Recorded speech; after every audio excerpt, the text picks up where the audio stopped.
Have you ever watched someone throw away everything they built because they underestimated the one person who loved them the most? My name is Ethan Brooks, and the night my wife told me I wasn't important enough to stand beside her, she unknowingly destroyed her entire future. She just didn't realize it until the next morning. Emily and I had been married for 9 years in Chicago. When we met, she was a struggling marketing assistant making barely enough to pay rent. I was a corporate attorney, not flashy, not famous. I specialized in contract law, mergers, and executive compliance. I hated attention. She loved it. When Emily dreamed of opening her own luxury branding agency, I spent 3 years helping her. I reviewed every contract, protected every trademark, negotiated every investor agreement. I never charged her a penny. Whenever anyone praised her success, she'd smile proudly. I stayed in the background. I preferred it that way, until she started believing she got there alone. Success changed Emily. Designer handbags replaced practical purses. Business dinners became exclusive galas. Our simple weekends disappeared. Instead, she constantly reminded me that appearances mattered. One Friday evening she walked downstairs wearing a stunning emerald gown. She looked incredible. I smiled. "You look beautiful." She barely looked up. "The charity gala starts in an hour. I've got the tux ready." She laughed, not kindly. "My clients are too important." I frowned. "What does that mean?" She adjusted her diamond earrings. "You'd just bore them." Silence filled the room. "I don't need awkward conversations tonight." I stared at her. "I'm your husband." She shrugged. "They expect someone different." Those words hit harder than any slap. I quietly hung my tuxedo back inside the closet. She grabbed her designer clutch. "Don't wait up." Then she left, without even saying goodbye. I simply nodded. But something about that night felt different. Around midnight my phone buzzed. Unroll number. I answered. A calm voice asked, "Mr. Brooks?" "Yes. This is Charles Whitmore." The name froze me. Charles Whitmore owned one of America's largest luxury hotel chains. Emily had spent almost 2 years trying to secure his company as her biggest client. "I apologize for disturbing you." "No problem. I met your wife tonight." I remained quiet.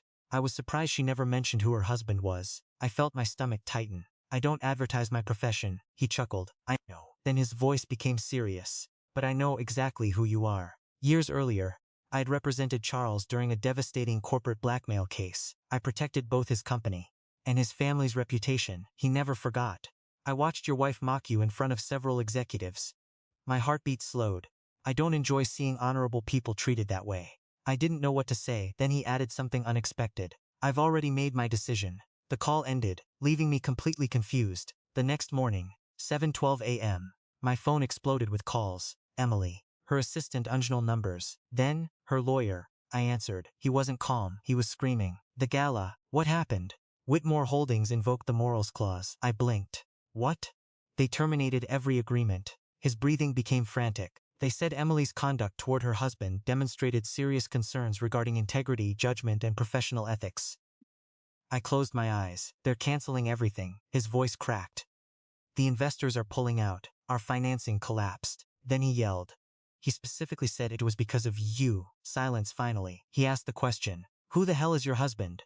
I quietly replied, "I am." The line went dead. An hour later Emily burst into our house. Mascara streaked across her face. She looked nothing like the confident woman from the night before. "Ethan." I looked up from my coffee. "What happened?" She collapsed into a chair. "They canceled everything." I nodded. I heard. Her breathing shook. "They knew you." I stayed silent. She whispered, "Why didn't you tell me?" I finally looked directly into her eyes. "You never asked." She covered her face.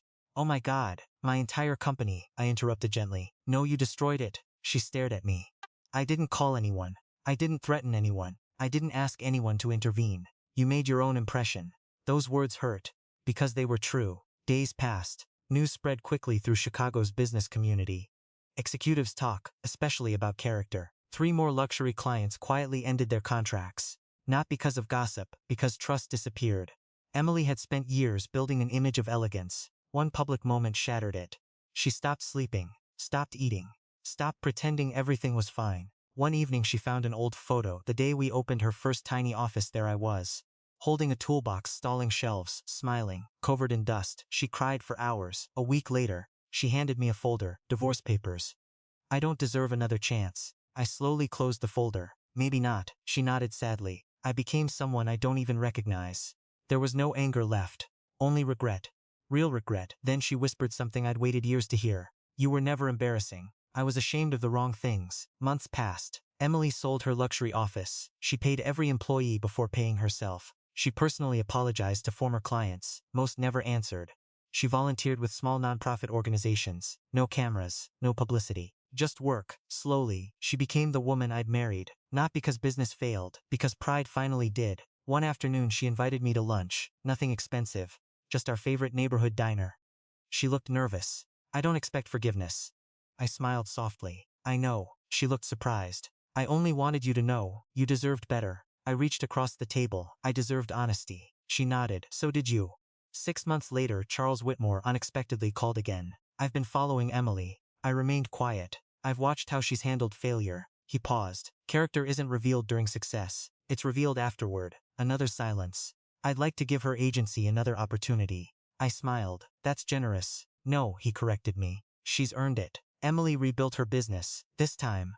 Slower, smaller, stronger. Every employee knew my name. Not because I demanded respect, because Emily insisted on introducing me herself. At every event she'd smile proudly. This is my husband, Ethan. The man who believed in me long before anyone else did. And every single time, she held my hand, as if afraid she'd ever let go again, because she finally understood something success had nearly stolen from her. The most valuable person in your life is never someone you should be embarrassed to stand beside. Sometimes, they're the very reason you're standing at all. If you enjoyed this story, don't forget to like this video, subscribe to the channel, and share your thoughts in the comments below.